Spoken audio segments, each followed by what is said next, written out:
2024 సంవత్సరంలో కొంతమంది రాజకీయ నాయకులు ప్రముఖులు వరుస వివాదాస్పద వ్యాఖ్యలు దేశవ్యాప్త చర్చకు దారితీశాయి. ప్రజాస్వామిక వ్యవస్థలను నిర్వీర్యం చేశారన్న ఆరోపణల నుంచి మత సామాజిక విద్వేషాలను రెచ్చగొట్టే వ్యాఖ్యల వరకు ఈ ప్రకటనలు పతాక శీర్షికలెక్కాయి.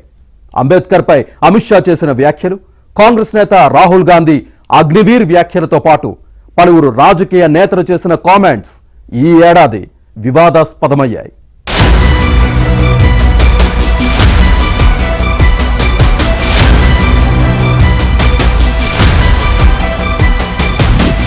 రాజ్యాంగంపై రాజ్యసభలో జరిగిన చర్చలో కేంద్ర హోంశాఖ మంత్రి అమిత్ షా అంబేద్కర్ పై చేసిన వ్యాఖ్యలు తీవ్ర దుమారాన్ని లేపాయి. కాంగ్రెస్ పార్టీ పదే పదే అంబేద్కర్ జపం చేయటం మాని రాముని పేరు చెప్పుకుని ఉంటే స్వర్గంలో వారికి ముక్తి లభించేదంటూ అమిత్ షా చేసిన వ్యాఖ్యలు చర్చకు దారితీశాయి.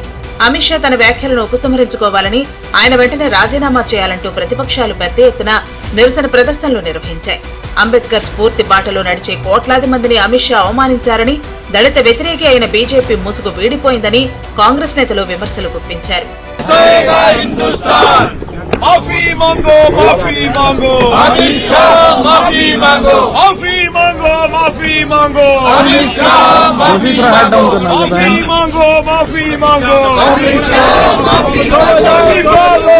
ప్రధాని మోదీ భారత్ లో 2 రకాల సైనికులను సృష్టించారని కాంగ్రెస్ నేత రాహుల్ గాంధీ చేసిన వ్యాఖ్యలు తీవ్ర దుమారం రేపాయి.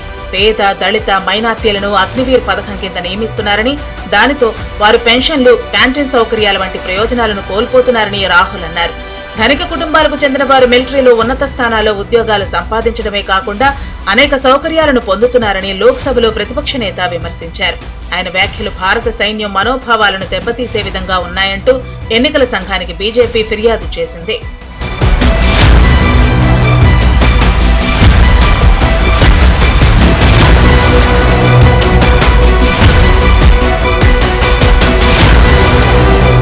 ఇండియన్ ఓవర్సీస్ కాంగ్రెస్ మాజీ చైర్మన్ శామ్ పిట్రోడా అమెరికా తరహాలో మన దేశంలో కూడా వారసత్వ పన్ను విధానాన్ని అమలు చేయాలని వివాదాస్పద ప్రకటన చేశారు. అంతులేని సంపదను కూడబెట్టిన వారు మరణించిన తర్వాత వారి సంపాదనలో సింహభాగం ప్రభుత్వానికి అప్పగించాలని ఆయన సూచించారు.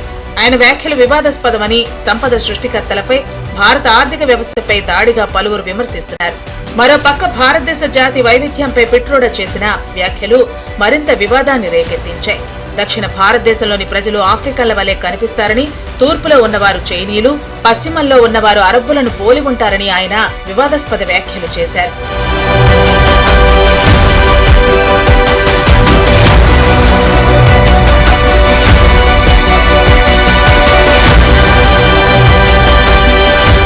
పూరి జగన్నాథుడే ప్రధాని నరేంద్ర మోదీ భక్తుడని బీజేపీ నేత సంబిత్ పాత్ర సంచలన వ్యాఖ్యలు చేశారు. ఒడిశాలోని పూరిలో మోడీ రోడ్ షో సందర్భంగా ఆయన ఈ వ్యాఖ్యలు చేశారు.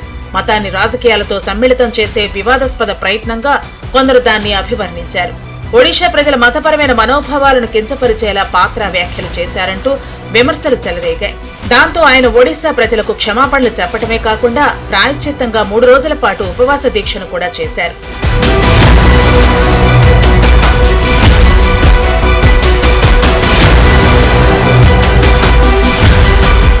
కేవలం 15 నిమిషాల పాటు పోలీసులను ఉపసంహరించుకుంటే ఏం చేయాలో తమ సామాజిక వర్గం చేసి చూపిస్తుందని 100 కోట్ల మంది హిందువులను ఉద్దేశించి గతంలో ఎంఐఎం నేత అక్బరుద్దీన్ ఓవైసీ చేసిన రెచ్చగొట్టే వ్యాఖ్యలను ప్రస్తావిస్తూ బీజేపీ నేత నవనీత్ రాణా వివాదాస్పద వ్యాఖ్యలు చేశారు.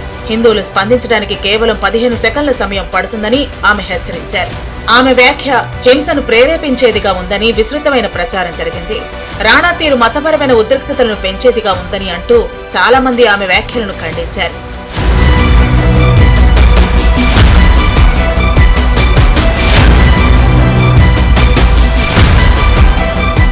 బెంగాల్లో బీజేపీ నేతలు పెద్ద ఎత్తున ఓటర్లను మోసం చేశారని, చట్టవిరుద్ధ మార్గాల ద్వారా ఎన్నికల ఫలితాలను తారుమారు చేయడానికి బీజేపీ ప్రయత్నిస్తోందని బెంగాల్ సీఎం మమతా బెనర్జీ చేసిన వ్యాఖ్యలు కూడా వివాదాస్పదమయ్యాయి. ఆమె ఆరోపణలను రాజకీయ ప్రత్యర్థులు ఖండించారు. మమతా బెనర్జీ వ్యాఖ్యలు ఎన్నికల ప్రక్రియను అపఖ్యాతి పాలు చేశాయని, ప్రజాస్వామ్యాన్ని బలహీనపరిచే ప్రయత్నంలో భాగంగానే ఆమె వ్యాఖ్యలు ఉన్నాయంటూ విమర్శలు గుప్పించారు.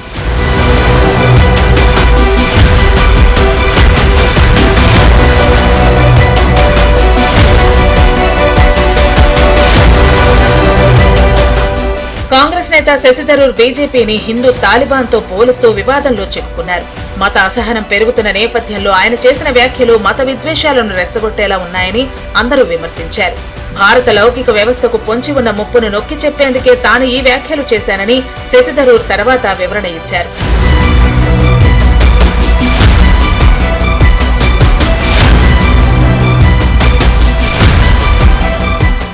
బీజేపీ ప్రభుత్వం భారతదేశంలో నియంతృత్వాన్ని ప్రోత్సహిస్తోందని ఢిల్లీ సీఎం అరవింద్ కేజ్రీవాల్ ఆరోపించారు. ముఖ్యంగా రాష్ట్ర అధికారాలను అణిచివేస్తున్నారని, ఎన్నికైన రాష్ట్ర ప్రభుత్వాలను పనిచేసుకోనివ్వటం లేదని విమర్శించారు.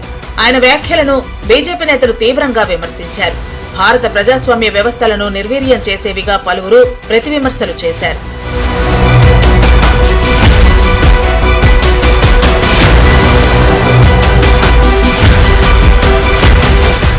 బహుజన్ సమాజ్ పార్టీ నేత మాయావతి కూడా 2024లో వివాదాస్పద వ్యాఖ్యలు చేశారు. కుల ఆధారిత రిజర్వేషన్లు వాటి ప్రాముఖ్యతను కోల్పోయాయని, సమాజంలో విభజనలకు దోహదం చేస్తున్నాయని ఆమె వ్యాఖ్యానించడం తీవ్ర చర్చకు దారితీసింది. వాటిపై సమాజంలోని పలు వర్గాల నుంచి విమర్శలు ఎదురయ్యాయి.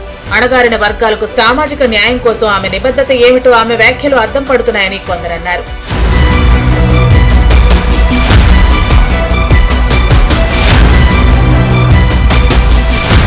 వర్జీనియాలో జరిగిన ఓ కార్యక్రమంలో పాల్గొన్న రాహుల్ గాంధీ భారత్ లో మైనార్టీల మత స్వేచ్ఛపై చేసిన వ్యాఖ్యలు కూడా తీవ్ర దుమారాన్ని రేపాయి. భారతదేశంలో సిక్కులు తలపాగాలు ధరించడానికి, కారా అంటే ఉక్కు గాజులు తీసుకువెళ్లటానికి లేదా గురుద్వారాలను సందర్శించడానికి అనుమతించడం లేదని గాంధీ అమెరికాలో వ్యాఖ్యానించారు. ఆ అవసరం ఏముందని సిక్కు సమాజ నేతలే మండిపడ్డారు. రాహుల్ వ్యాఖ్యలను రాజకీయంగా తమకు అనుకూలంగా మార్చుకునేందుకు బీజేపీ ప్రయత్నించింది.